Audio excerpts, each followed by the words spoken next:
my name is Stephanie. I'm an academic success coach with the Office of Retention and Student Success Initiative. So again, thanks for coming today. We're super excited to talk a little bit about self-care because it's very important. But I am joined by my colleague, Coryn Gonzales. She is going to be talking to you guys in a few minutes right after me about the self-care portion of the workshop, which is why you're here today. But she is also an academic success coach through the Office of Retention and Student Success and is also currently interning in counseling services. So she can definitely speak to the self-care aspect of things. Like I mentioned before we get started, I just wanted to chat with you guys a little bit about our office and our team because there are a lot of really great resources that we offer and support that we offer to students, and sometimes you might not know about it. I know it's probably your second semester if you're a first year student, or regardless of what year you're in, we're in spring semester, so maybe you haven't even really gotten a chance to hear about retention and student success and the awesome work that our office does. So just want to make sure that we put a plug in for that so that if you ever need us, you know where to find us and kind of what we do. So through the Office of Retention and Student Success, our mission is just to make sure that you have everything that you need to be successful both inside and outside of the classroom while you're here at Ohio-State-Newark. So what does that look like, or how do we do that? There are a lot of really great ways that we do that, and a few of them are listed up here. I'm going to go through them real quick. So as I mentioned earlier, Coryn and I are academic success coaches. So we actually do meet one-on-one with students to go over a variety of topics, right? So if you're struggling in a certain area, maybe it's time management, maybe it's study skills for a specific class, maybe it is talking a little bit about self-care and more of the personal aspects of your life. You can always schedule an appointment with us and we can kind of come up with an academic and or personal success plan with you. I'll go over kind of what that looks like in terms of making an appointment here in a couple minutes. Student success workshops are also something else that our team offers. So you are attending one today. Again, thank you so much for coming. We do host a variety of student success workshops throughout the academic year on a ton of different topics. So today is self-care, but we have some more coming up about like building your professional social media image, pushing past procrastination. We'll have some on campus change. So you can find all of that information. We have it posted all around campus, but I also have a QR code at the end of this presentation to kind of share with you as well. So you can always attend a student success workshop. You don't have to register for that. And then academic outreach. So let's say, you know, maybe your instructor asks one of us, usually it'll be me, to come into the classroom, excuse me, and talk a little bit about what our office does, what resources we provide, what specific topics, maybe a time management topic, a procrastination topic, and we would come in and chat with your class about that so you can learn more. But also sometimes instructors see a need in some of their students in a specific area if you happen to be struggling in one of their classes, and they might reach out to us directly and ask us to reach out to you to see if you would like to meet with one of us. So there is some academic outreach and teamwork partnership around campus to make sure that you just have what you need to be successful and that you feel supported. So obviously not an exhaustive list, but just wanted to go over some of the things that we do. And then these are some questions that you might have already asked yourself this year.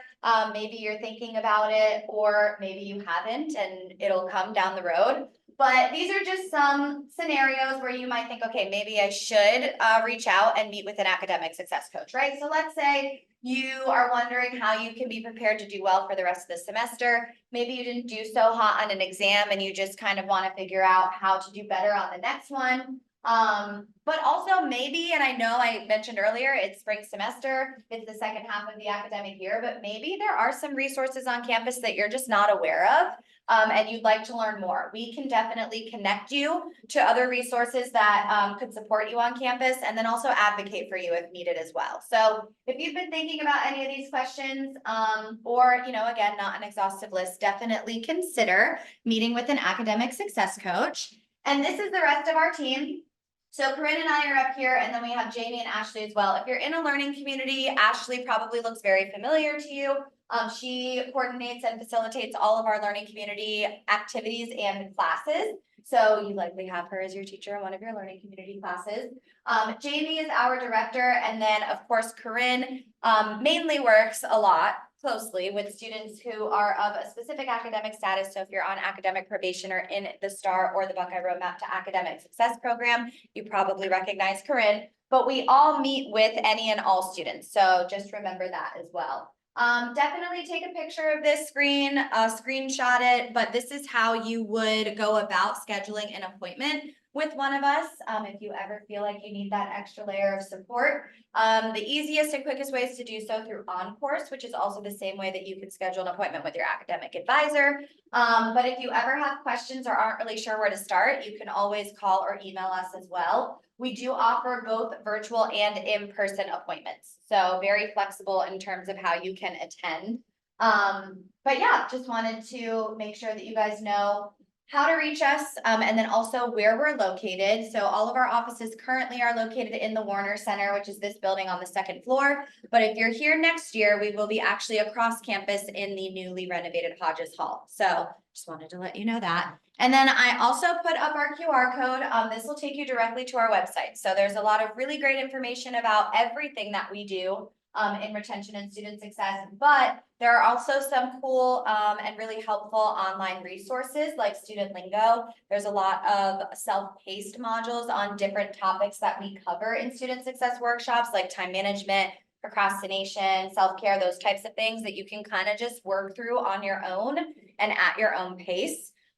So that you can learn a little bit more about those topics as well. So definitely check out our website.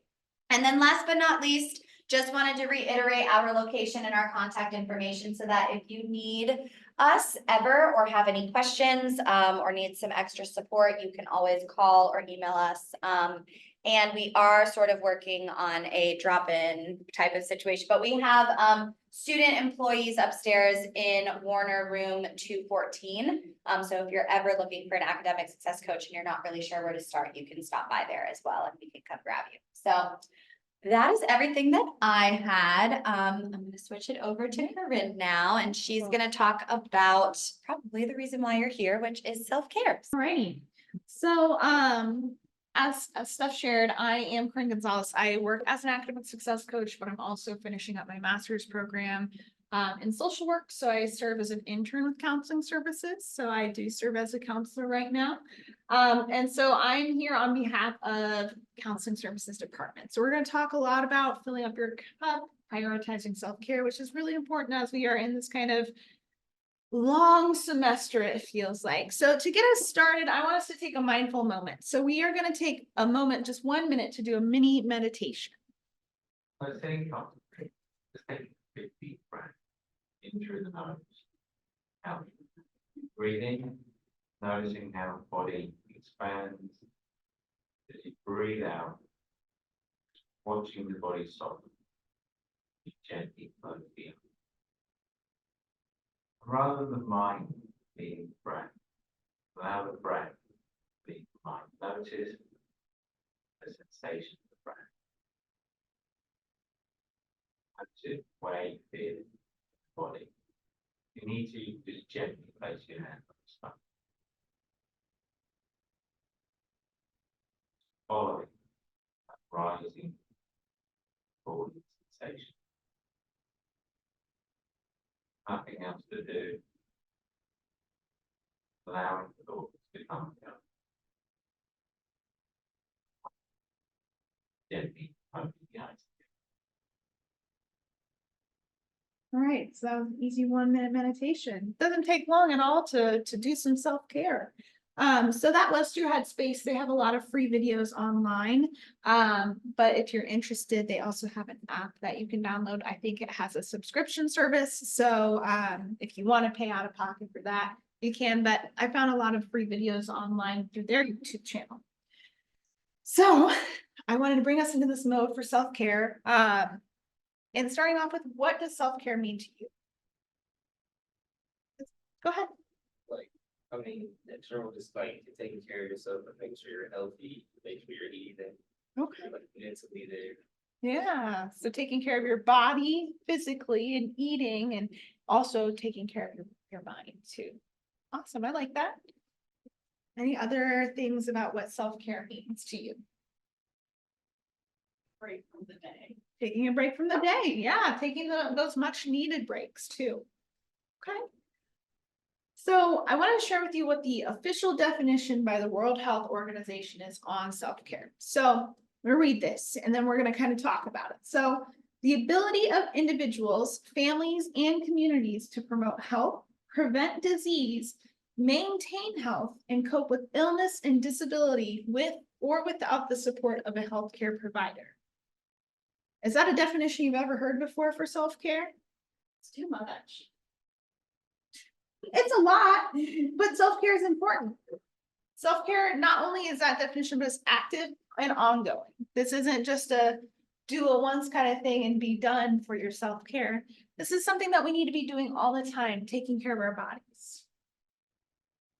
So like I said, it should be done consistently, not when you're feeling stressed or overwhelmed. Like, yes, you should continue to take care of yourself in those moments, but this shouldn't be a reactive kind of measure. This should be something that you're doing proactively so that you can better prevent those feelings of stress and overwhelm.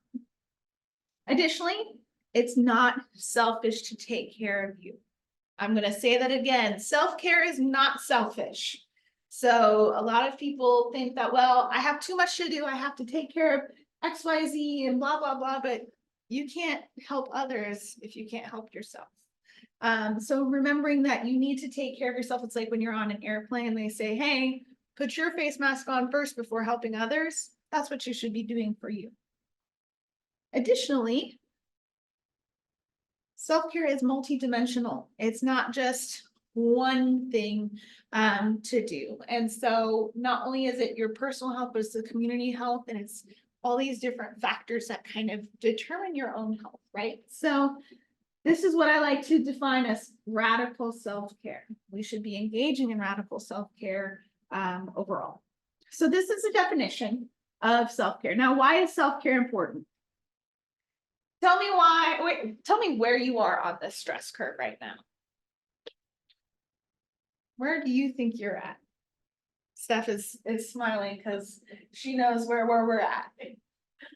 So if you're in the yellow or the red, we need to take some action, right? When we get to these stages of too much stress, the overload or the burnout, we're starting to disengage from our responsibilities. We're starting to stop taking care of ourselves and our needs. And then it overall shows up in a lot of different ways. So what are some symptoms of stress that you guys experience? Go ahead. Like sleeping a lot more. Yeah. Motivated to, like, basically Yeah. not wanting to go out, stuff like that. Yeah. So feeling like I just don't want to do anything. I just want to lay out. I want to sleep. Okay. Okay. For me, I get distracted easier than usual. Okay. So easily distracted.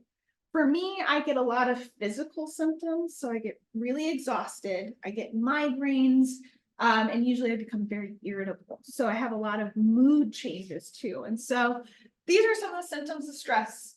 There's a lot here, right? So we've got the physical, those headaches, migraines, muscle tension. How many of you get that tightness in your shoulders or your back when you've got some stress, right? Maybe you start feeling some depression, some anxiety. Maybe you're feeling more irritable. How many of you have snapped at somebody when you're feeling really stressed? I've done it, right? These are all things that happen when we're getting to those states. Feeling overwhelmed. If your stress levels are rising, you're going to become quickly overwhelmed. I like to use the term of like our spoons. So we have so many spoons we can use in a day. And when we use too many, we don't have any more to use and we may still have tasks. And so it's easy for us to become overwhelmed. There's some cognitive issues. So easily distracted is on there, seeing only the negative. So being more pessimistic. Maybe you're having some appetite changes, differences with your sleep, and things like that. So that is why we need to do self-care, because it helps us to reduce stress. We should be doing these to give ourselves more spoons, essentially. It helps us increase our productivity. So when we're not feeling stressed, we're not as distracted. We don't want to just sleep all the time. We also are improving our health. So when we have more stress, our cortisol levels rise, which is what causes heart disease when we have too much. And so we're improving our health by taking care of ourselves. And then also that work-life balance. So I know it's hard when you're a student and if you're working, it's a lot. I know from experience, it's a lot to take on, but engaging in self-care will help you achieve a better balance. And then preventing burnout and compassion fatigue. How many of you know what compassion fatigue is? Go ahead. I'm assuming like kind of just like once and like basically like something I should do something, you're just like, you might as well just do it. Okay, I like that. I like that. That makes some sense. So when we talk about compassion fatigue, it's that sense of like you've done a lot of work to help other people. So like in positions where you're a counselor, you may experience this if you don't engage in self-care regularly, where you're taking care of all these other things or people, and then you just get burnt out from it. You're feeling exhausted because you've given so much to everything else except for yourself. So there's that picture of those masks on the plane. Again, we have to put our mask on first. We have to fill our own cup first so that we can fill others. So the problem with where self-care goes wrong. First off, when we think of self-care in the media, it's geared mostly towards women, right? We see that, oh, take a nice little bath, put on a face mask, but self-care is for everybody. It's not a gendered thing to do. Additionally, how many of you have seen those hashtags, self-care Sunday, self-care, all that stuff on social media? Yeah, you see those and then it's like, I'm doing my face routine, like, okay, yeah, but what are you doing outside of that for your self-care? Also, in the media, it's prescriptive. So it's saying like, you do this and it works for everybody, where really our self-care should be unique to us and our own needs. What works for me may not work for you. So you have to find out exactly what you need. And then additionally, how many of you have seen like, go to the spa or having a spa day? Or I'm going to go out and drink with the boys so that I can reduce some stress. We can sometimes see self-care as a luxury or indulgence, overindulgence. So what is the difference between self-care and self-indulgence? What do you think? Like self-indulgence might really like tipping, like keeping it back. Maybe. Yeah, that's a really good way to put it. So here's the definition: is self-indulgence is characterized by avoidance of the effortful and substitution of quick and easy antidotes. So it's trying to find the quick solution. And this is where addictions come into play. I'm not going to get into that stuff. But when we are doing self-indulgence, we're not doing the things that actually help us, and we're just doing the temporary things, such as drinking, or turning to food for comfort, or doing a binge watching of television. Every once in a while, it's okay to watch some Netflix and hang out and have just a chill. I call them my potato days, where I'm a couch potato. But long term, this isn't going to continue to help you. You may be putting off things that you need to do and not actually engaging in true self-care. So making sure that we engage in actual self-care, which is focusing on managing and preventing stress and exhaustion in ways that are beneficial to our overall well-being. So now we're going to get into what can you do and what is the self-care for you. So we're going to talk through 4 different steps here for self-care. The first thing we're going to do is a self-assessment. Then we're going to talk about some positive activities. We're going to talk about boundaries. A lot of people don't think about boundaries as a form of self-care, but it is. And then lastly, positive affirmations. So let's see, do we have anybody online? No, okay. So with this, I gave you all a packet. Oh my gosh. We're going to start in the first page, our 8 dimensions of wellness. So this is from the SAMHSA, which is a National Mental Health Association. At Ohio State, there's actually 10 dimensions of wellness, but I like this wheel. So we're going to use this one. So what I'm going to want you all to do, there's these 8 areas. So social wellness, our emotional wellness. So let me go back to social. It's having a good support system, having that connection, a sense of belonging. Our emotional wellness is being able to cope with life and have satisfying relationships. Spiritual wellness is more on that purpose or meaning in life. This could be based off of your own faith, or it could be a spirituality, whatever you'd like. Intellectual wellness is like having some creative abilities and expanding your knowledge. Physical wellness is that physical activity and things like that. Environmental wellness is your space that you're in. Financial is, being financially stable or well. And then lastly, occupational. So being happy with the work that you're doing if you're working overall. So what I want you to do is on this wheel in each like space in between, rate yourself where you're at on a scale of 1 to 5, with 1 being very unhappy and 5 being extremely happy. And be honest with yourself. This is your own self-assessment. How happy are you in each area on your wheel? I'll give you a few minutes to do that.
Just a few more moments so I can get you out of here on time.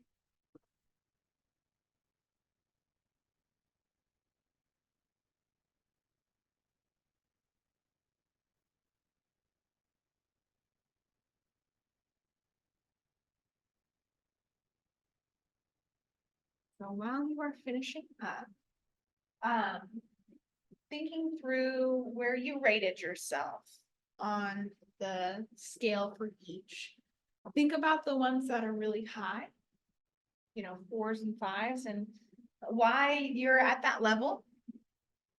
And then maybe the lower ones are 1s, 2s, even, the 3 area. Thinking through what are some things that we can do to improve each of those areas. So once you're done, I have the next page, I should say. There's this big list of self-care activities for you to take a look at later. There's a lot of stuff on there, but I want us to talk about activities for each area. So, thinking through positive activities that are not self-indulgent, but are actual forms of self-care. So we're going to start with the physical self-care first. So there's a list here of things that you can do. So first off, eating a healthy and nourishing meal. And it doesn't have to be just a salad. It could be something that's made that's warm and soup, and I love soup. So anytime I can make a good soup that nourishes not only my physical being, but also my soul, because I love soup and it makes me happy. I also like to cook. So that's one thing that I do to improve. Moving. So getting a little bit of exercise every day. It doesn't have to be a crazy lifting regime, but getting 30 minutes of walking in a day is usually recommended. Taking probiotics or multivitamins. So our gut health is a huge determinant of the rest of our body. So getting our gut health right, getting those biomes correct in there, and by taking our vitamins and getting enough of all the things that we need. Having water in the morning when we get up, and then also trying to drink as much water as possible, cutting out as much artificial sugars and stuff. I'm not a nutritionist, so let me put that disclaimer out there. Also getting between 7 and 9 hours of good sleep. So sleep is very important. That's our time for our body to rest and recover, but also for our brain to get all that knowledge that we've learned through the day into our memory. And so thinking through getting that sleep not only helps you rest, but it helps for during the day and get all that good stuff in there. Also, sit in the sun, soak up some of that vitamin D. I know it's been cloudy the last couple days, but when we get some sunny days, take some time to get outside. Also, spending time in nature is helpful. And then taking a nice soothing hot bath or shower, taking some time for yourself in that space. We also have environmental self-care. So this is that space of like what your environment looks like. So this can be your bedroom. This could be the general environment anyways.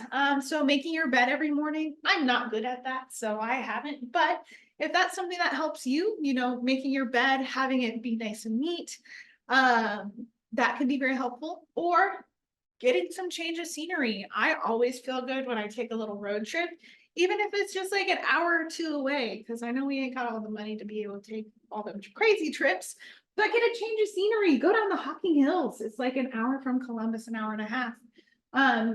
And do something nice for yourself in that space. You can tackle both your environmental self-care and your physical self-care. Tidying and organizing your workspace. If you find that clutter is distracting for you, making sure that space isn't cluttered up. Decluttering your wardrobe. I know I need to do this, but taking some time to declutter your wardrobe, get rid of clothes that you don't wear anymore, donate them, and things like that. If you want to get out of your room or get out of the house to work on homework, go to a local coffee shop. You don't have to drink coffee, but you can get iced tea if that's your thing, or get a homemade soda, something like that. Explore somewhere new. So my partner and I like to go and find little cities and go to all the little stores around. So that's always fun. Listen to some music and set a calm mood in the evenings. Not only is this going to help your environment, but it's also going to help with your sleep hygiene. Financial self-care. So this is one that I know a lot of folks do rate as lower. And I'm going to put it out there that I know that this financial environment we're in right now is stressful as it is. So we have to do what we can to help with that level of stress. So some things you could do is listening to financial or money related news. This may not work for you. I know it wouldn't work for me, but it's important to be informed. Do some investment. Make sure, you know, if you want to chat with like a financial advisor, chat with one of them and see what you can do to help yourself in the future. Set financial goals. Scarlett and Gray Financial Coaching, they're based in Columbus, but they help all of our students. So if you want to do some budgeting and things like that, talk with them. Using a money app can be helpful. So I have the Mint app. There's also Nerd Wallet. So there's tons of little things that you can use to help you keep track of finances. If you can save money each month, and deal with debt head on. So if you find that you've got some credit card debt, getting that taken care of, especially before you get out of college, so that you don't have to also worry about that with student loans if you have any. And then also writing down positive money affirmations. Positive affirmations are very helpful. And if you believe in manifestation, you could do that too. So giving yourself that positive mindset. We also have occupational self-care. So this is our overall wellness with work. So you are in school right now, but maybe you're also working on the side. So some of the things here, don't settle. Keep motivated to do what you want to do. So if the space you're in right now isn't exactly what you want to do, start trying to find some ways to get to the place you want to be. Increase your skills and knowledge. Find the benefits and positives in your current job. Maybe it's not your end goal, but what are some of the things that you're doing right now that are being helpful for you to get to the future, future you? Create connections with coworkers. I can't stress this enough. That's so important because you gotta like the people you work with. So form those connections. Don't overwork yourself. So this is where that work-life balance comes into play. Make sure that you're taking care of you. Don't work 80 hours a week if you don't have to. You shouldn't do that anyways. Enjoy what you do and do what you enjoy. So with that, finding the joy in your work. What is it that you enjoy about it? And then do what you do enjoy. Write out your occupational goals. So goal setting is important in everything. And then talk to a career counselor. If you haven't talked with Tim upstairs in career development, he's a great resource for this.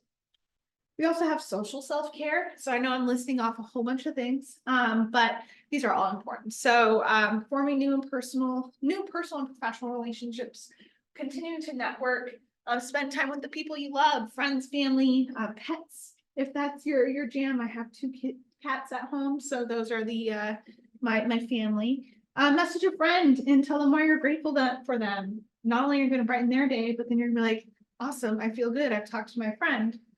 Limit time with negative people. We're going to talk about this in a little bit. Ask for help when needed and set healthy boundaries. We've also got emotional self-care. So spend time by yourself, journal, go to therapy or speak with a counselor. If you need that, I can't stress enough getting that. They're professionals. They're there to help you. They can help you even build a self-care plan. Practice self-love. We'll talk about this one later too. Write down positive affirmations and ask for help when you need it. You don't have to do life alone. Let me put that out there. We are not lone wolves in this world, and we need to work with each other to help everybody. We also have spiritual self-care. So if you follow a specific religion, this could be in that space. If that's not your jam, there's also other things here. So meditation and breath work, which you can do either way. Spend time in nature, map out your core values. What is your purpose? Like, what do you want to do? What do you want out of life? Self-reflection, going to a place of worship and practicing yoga. Intellectual self-care. Sorry, I clicked too many times. How many of you have used Duolingo to try and learn a new language? I have been using it to learn Spanish, and then I missed my streak last night. I was so sad. I went to bed. I was so tired, and then I woke up this morning. I was like, "Oh no, I've been doing it for 63 days." So My mom uses it for German and she's like pretty fluent. that's good. So I love Duolingo. So that's awesome. So learn a new language. That helps with your intellectual self-care. Go to a local bookstore and get a new book and then actually read it. So if you're anything like me, you have a bookshelf full of books that you have not read yet, but you will at some point. So actually read that book, watch a documentary, listen to a podcast, do a puzzle, take a new class or one that you wouldn't have taken before. Especially while you're in college, might as well. Like I took a chocolate science class. Okay. So like do those fun things while you're here or learn a new skill. So those were all the different self-care activities, and there's tons on here. So I encourage you to find some for each area that you can work through. Okay. So thinking of how can you improve your lowest dimension and then commit to those activities. So after today, identify a couple that you're going to do and then commit to those. And then think about what you're most proud of from your highest scoring dimension. Okay. All right, so we're going to continue moving on in the sake of time. So now we're going to talk about boundaries. So this next page is the different types of boundaries. So boundaries are so important because to set a boundary is to take care of ourselves. It helps us to identify what we can accept in a relationship and what is unacceptable. And it's okay, and you should have boundaries to protect yourself and others from being harmed or from being exploited. So some people may have different boundaries with others. So like you're not going to have the same boundaries with a coworker as you would with like your spouse or a partner or even your instructor. You have different boundaries for each person. So we're going to talk about each of the different styles here. So this is the boundary styles handout in your packet. So the first one is porous. And now this is like, folks who are like, I'm close with you. This would be something like with my partner, I have, a very good relationship. I wouldn't say that it's overly trusting, but that we do trust each other to help each other. And we talk a lot about our lives because we've been together for so long. And so this could be possibly a porous boundary. But there's also those healthy boundaries where there's some, I'm gonna decide how I interact with these people. So healthy boundaries are the most important because you can set that boundary to say no if you don't want to do a task.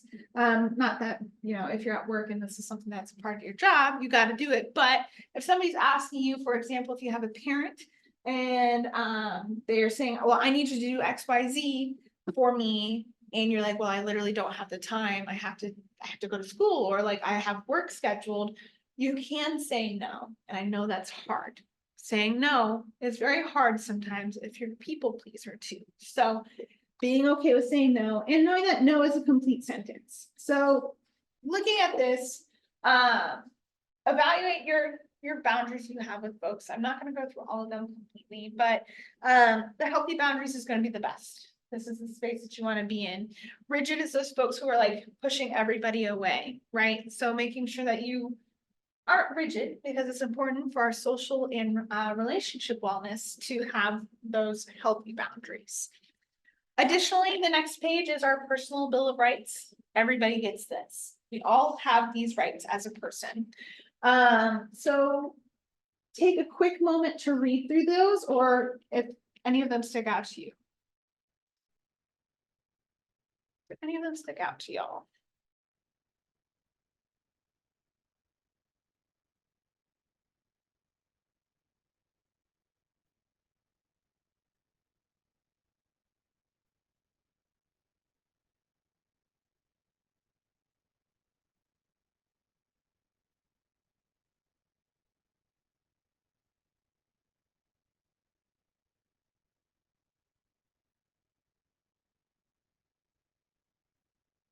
Any of these stick out? You don't have to share if you don't want to. Go ahead. I guess, I had the right to like make mistakes about people. Yeah, exactly. You're a human, right? You can make mistakes. People make mistakes all the time and the world continues to go. So thank you. So remembering this is your personal Bill of Rights, you have the right to all of these things. This is what healthy boundaries looks like. And if people can't accept that, you just know that's my boundary to say, all right, I'm gonna keep you at a little bit of a distance. Alrighty, so those are the boundaries. Those are important for us for our self-care, to avoid negative people, to put people at a distance if they are toxic to us. And we are allowed to do that. So lastly, positive affirmations. So these are positive phrases that we repeat to ourselves. And we can use this as a manifestation of our goals, our dreams, or just overall what we want to experience in life. So by using these things, by using positive affirmations, we're actually rewiring our brain. So we've probably spent a long time telling ourselves like negative things because that's the culture that we live in. But if we can continue to strengthen those positive areas by repeating these things to ourselves, we actually will rewire our brain to think in that way. So I gave you all these 71 affirmations for self-love. I want you to find one or two that you like, and you can either write them on a Post-it note and put it on your mirror, put it on in your car, somewhere where you're going to see it every day. I have one on my mirror, so in the morning when I'm getting ready for work or for the day, brushing my teeth, I'm reading that. I may not be saying it out loud, but I'm reading it. So I encourage you to do that. So questions on self-care or questions on anything I talked about. I'll also hang out at the end if there are questions. So if you're interested in getting some counseling services, we do offer free short-term counseling, about 10 sessions per academic year, give or take some more. And we can have these either virtually or in person. So if this is something you'd like to do, you can actually scan that QR code to request an appointment. Or you can call the front desk. You'll have to fill out some intake paperwork first, but then after that, you can you'll get scheduled. So these are all the counselors. So Charlie DePriest, he's our lead mental health therapist. Our newest counselor is Katie. She's really great. And then there's myself. So I take on a limited number of folks, but I am definitely here to help in that space too. With that being said, I would like if you all could fill out this survey for me just to tell me how I did. Let us know what you'd like to see from counseling services. So you can scan that QR code. One more QR code. This is just, and you don't have to scan this right now because I have the website up here, but we are going to be offering some more student success workshops after spring break. So if you ever want to come to one, another one this month or next month, that's where you can find all of them. And then we also have like flyers and stuff that we have in our offices, but they're on most of the bulletin boards on campus too. So I think that's it. Thank you guys so much for coming. Hopefully it was helpful for you, a little insightful. And yeah, we'll be sticking around for a couple minutes if you have any questions.